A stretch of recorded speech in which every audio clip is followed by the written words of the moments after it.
అందరికీ నమస్కారం. ఈనాటి మన ప్రత్యేక విశ్లేషణకు స్వాగతం.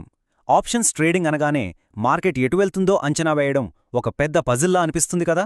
కానీ ఈరోజు మనం చర్చించబోయే హారిజాంటల్ క్యాలెండర్ స్ప్రెడ్ అనే అద్భుతమైన స్ట్రాటజీ ఆ పజిల్ను చాలా ఈజీగా సాల్వ్ చేస్తుంది. ముఖ్యంగా ఆప్షన్స్ ట్రేడింగ్లోకి కొత్తగా అడుగుపెట్టే వారికి ఇదొక గేమ్ చేంజర్ అని చెప్పొచ్చు. మరింకెందుకు ఆలస్యం, వెంటనే దీని లోపలికి వెళ్ళి చూద్దాం రండి. ఈరోజు మనం ప్రధానంగా 5 అంశాలను కవర్ చేద్దాం. ముందుగా న్యూట్రల్ మార్కెట్ వ్యూహం అంటే ఏమిటి, ఆ తర్వాత క్యాలెండర్ స్ప్రెడ్ని ఎలా నిర్మించాలి, ఒక స్పష్టమైన నెట్ డెబిట్ ఉదాహరణ, లాభాలు మరియు బ్రేకీవెన్ల లెక్కలు, ఇంకా చివరగా రిస్క్ మేనేజ్మెంట్ అలాగే ఎగ్జిట్ ప్లాన్స్ గురించి ఒకదాని తర్వాత ఒకటి చూద్దాం. సరే, మొదటి విభాగం, అసలు ఈ న్యూట్రల్ మార్కెట్ వ్యూహం అంటే ఏంటో చూద్దాం. సాధారణంగా మార్కెట్ పెరుగుతుందనో లేదా పడిపోతుందనో అందరూ అంచనా వేస్తుంటారు. కానీ మార్కెట్ ఎటూ కదలకుండా ఒకే చోట స్థిరంగా ఉంటే పరిస్థితేంటి?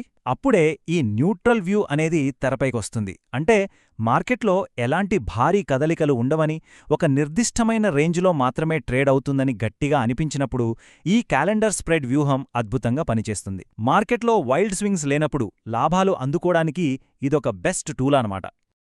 ఇప్పుడు రెండవ విభాగంలోకి వెళ్దాం. అదే క్యాలెండర్ స్ప్రెడ్ నిర్మాణం. అసలు దీన్ని ఎలా సెటప్ చేయాలో చూద్దాం. ఈ ట్రేడ్ని సెటప్ చేయడం చాలా సింపుల్ అండి. కేవలం 2 దశల్లో పూర్తవుతుంది. మొదటి స్టెప్లో మనం దగ్గర్లో ఉన్న ఎక్స్పైరీ అంటే ప్రస్తుత వారం లేదా నెల ఆప్షన్ను అమ్ముతాము. ఇక రెండవ స్టెప్లో దానికి తదుపరి వారం లేదా నెలకు సంబంధించిన ఆప్షన్ను కొనుగోలు చేస్తాము. ఇక్కడ మనం కాల్ ఆప్షన్స్ అయినా వాడొచ్చు లేదా పుట్ ఆప్షన్స్ అయినా వాడొచ్చు. కానీ ఇక్కడే ఒక చిన్న ట్విస్ట్. అదేంటంటే మనం ఎంచుకునే 2 ఆప్షన్స్కి ఒకే స్ట్రైక్ ధర ఉండాలి.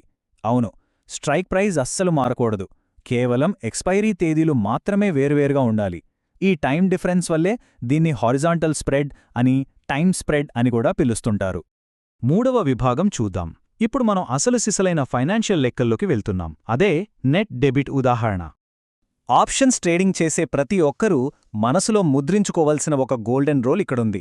మనం ఈ స్ట్రాటజీని వాడుతున్నప్పుడు ప్రారంభంలో చెల్లించే నెట్ డెబిట్ ఏదైతే ఉందో అదే మన గరిష్ట నష్టం లేదా మ్యాక్సిమం లాస్. సింపుల్గా చెప్పాలంటే మనం కొన్న ఆప్షన్కి చెల్లించిన ప్రీమియం నుండి అమ్మిన ఆప్షన్ ద్వారా పొందిన ప్రీమియంను తీసివేయగా వచ్చే మొత్తమే మన నెట్ డెబిట్.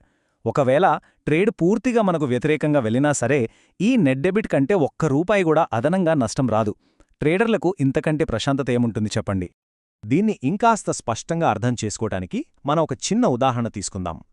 లాంగ్ లెగ్ అంటే మనం కొన్న ఆప్షన్ కోసం ఒక 50 పాయింట్ల ప్రీమియం చెల్లించామనుకుందాం. అలాగే షార్ట్ లెగ్ అంటే మనం అమ్మిన ఆప్షన్ ద్వారా ఒక 20 పాయింట్ల ప్రీమియం మనకు వెనక్కొచ్చింది అనుకుందాం. ఇప్పుడు లెక్కేద్దాం. 50 మైనస్ 20 ఎంత? సరిగ్గా 30 పాయింట్లు. ఈ 30 పాయింట్లే మన నెట్ డెబిట్ అనమాట. ఈ చార్ట్ గమనిస్తే మీకు రిస్క్ పారామీటర్లు ఇట్టే అర్థమైపోతాయి. ప్రారంభంలో మనం చెల్లించిన 50 పాయింట్లకు, అలాగే రక్షణగా మనకు తిరిగి వచ్చిన 20 పాయింట్ల క్రెడిట్కు మధ్య ఉన్న వ్యత్యాసమే ఈ 30 పాయింట్ల నెట్ డెబిట్. ఇదే మన మ్యాక్స్ లాస్. అంటే రేపు పొద్దున్న మార్కెట్ ఆకాశానికి ఎగిరిపోయినా లేదా పాతాళానికి పడిపోయినా సరే నష్టం వస్తే ఈ 30 పాయింట్లకు మించి రాదు. మన రిస్క్ అంతా పక్కాగా లాక్ అయిపోతుందన్నమాట. ఇక 4వ విభాగం, లాభం మరియు బ్రేక్ ఈవెన్ల విశ్లేషణ. మనకి నష్టం ఎంతో తెలిసింది, మరి లాభాల సంగతేంటి? ఈ స్ట్రాటజీలో ఉన్న ఒక ఆసక్తికరమైన విషయమేంటంటే ఇక్కడ మనకు స్పష్టంగా తెలిసిన ఒకే ఒక విషయం మన గరిష్ట నష్టం. కానీ అస్పష్టంగా ఉన్నవేంటంటే ఖచ్చితమైన గరిష్ట లాభం ఎంత, అలాగే ఖచ్చితమైన బ్రేకీవెన్ పాయింట్లు ఏంటి అనేది ముందే చెప్పలేం. ఎందుకంటారా? ఇక్కడ మనం 2 వేర్వేరు ఎక్స్పైరీల స్ట్రైక్స్ను వాడుతున్నాం కదా. మార్కెట్లో వొలటాలిటీ పెరిగినా తగ్గినా ఆ ప్రభావం ఈ 2 ఎక్స్పైరీల మీద వేర్వేరుగా ఉంటుంది. కాబట్టి ఖచ్చితమైన లాభాన్ని ముందే లెక్కించడం ఇక్కడ అసాధ్యం. అయితే ఖచ్చితంగా లాభం ఎంతో మనం ఇప్పుడే లెక్కించలేనప్పటికీ ఇక్కడ మర్చిపోకూడని ఒక కీలకమైన పాయింటుంది. ఆ గరిష్ట లాభమనేది అన్లిమిటెడ్ కాదు సుమా, అది ఖచ్చితంగా పరిమితం. ఇదొక స్ట్రక్చర్డ్ ట్రేడ్, కాబట్టి వచ్చే రివార్డ్ కూడా ఒక పరిమితి లోపలే ఉంటుంది. ఈ చిన్న లాజిక్ అర్థం చేసుకుంటే చాలు, ట్రేడ్ చేసేటప్పుడు అత్యాశకు పోకుండా చాలా వాస్తవిక అంచనాలతో ముందుకెళ్లొచ్చు. ఇక మన చివరి మరియు అత్యంత ముఖ్యమైన 5వ విభాగం రిస్క్ మేనేజ్మెంట్ మరియు ఎగ్జిట్ వ్యూహాలు. ఎక్స్పైరీ వరకు వేచి ఉండటం అంత మంచి ఆలోచన కాదు. ఈ మాట చూడ్డానికి చాలా సింపుల్గా ఉన్నా ఇది ఇచ్చే హెచ్చరిక మాత్రం చాలా పవర్ఫుల్.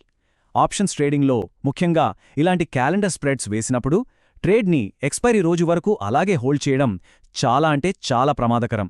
ఎక్స్పైరీ దగ్గర పడే కొద్దీ మార్కెట్ చాలా అనూహ్యంగా ప్రవర్తిస్తుంది. దీన్నే మనం టెక్నికల్గా గామా రిస్క్ అంటాము. ఒక చిన్న మార్కెట్ కదలిక చాలు మన లాభాలన్నింటినీ ఒకే దెబ్బటు తుడిచిపెట్టడానికి. మరి ఈ రిస్క్ నుండి బయటపడాలంటే ఏం చేయాలి? ఎగ్జిట్ ప్లాన్ని పక్కాగా అమలు చేయాలి. మొదటి నియమం, ఎక్స్పైరీ వస్తుందని ఆశతో గుడ్డిగా కూర్చోకూడదు. రెండవది, ఎల్లప్పుడూ మన రిస్క్ టు రివార్డ్ రేషియోను గమనిస్తూనే ఉండాలి. మనం రిస్క్ చేసిన నెట్ డెబిట్కి తగినట్లుగా టార్గెట్ లాభం రాగానే ఎక్కువ ఆలోచించకుండా ముందుగానే ఎగ్జిట్ అయిపోవాలి. ఇకపోతే మార్కెట్ న్యూట్రల్గా ఉండకుండా ఒక్కసారిగా ఏదో ఒకవైపు దూసుకుపోతుంటే మళ్లీ వెనక్కి వస్తుందిలే అని ఆశపడకుండా రిస్క్ మేనేజ్ చేయడానికి వెంటనే నష్టాలను కట్ చేసుకోవాలి. ఈ క్రమశిక్షణే దీర్ఘకాలంలో ట్రేడర్లకు అసలైన లాభాలను తెచ్చిపెడుతుంది. ఇక మనం ఈ విశ్లేషణ ముగింపుకు వచ్చేశాం. అయితే ముగించే ముందు ఒక్కసారి ఆలోచించాల్సిన ముఖ్యమైన ప్రశ్నొకటుంది. ఈ హారిజంటల్ క్యాలెండర్ స్ప్రెడ్ అనేది నిజంగా చాలా అద్భుతమైన వ్యూహం కాదనలేం. కానీ ప్రస్తుత మార్కెట్ నిజంగా న్యూట్రల్గానే ఉందా? అలాగే ఇది మన రిస్క్ తీసుకునే సామర్థ్యానికి సరిపోతుందా? ఏ వ్యూహాన్నైనా సరే గుడ్డిగా అమలు చేయకూడదు కదా. మార్కెట్ గురించి పూర్తి అవగాహన అలాగే సరైన పరిశోధనతోనే ముందుకు సాగాలి. ఈ సెషన్లో మనం మాట్లాడుకున్న విషయాలు తదుపరి ట్రేడింగ్ నిర్ణయాలను మరింత స్మార్ట్గా మార్స్తాయని ఆశిస్తున్నాం. ఇలాగే నేర్చుకుంటూ ఉండండి, విశ్లేషిస్తూ ఉండండి. ధన్యవాదాలు. మా వద్ద ఉన్న ఎక్కువ విన్ రేట్ మరియు 1:2 రిస్క్ రివార్డ్ రేషియో ఉన్న Nifty option buying strategy ebook కావాలనుకునేవారు మా వాట్సాప్ నంబర్కు PDF అని కామెంట్ చేయగలరు.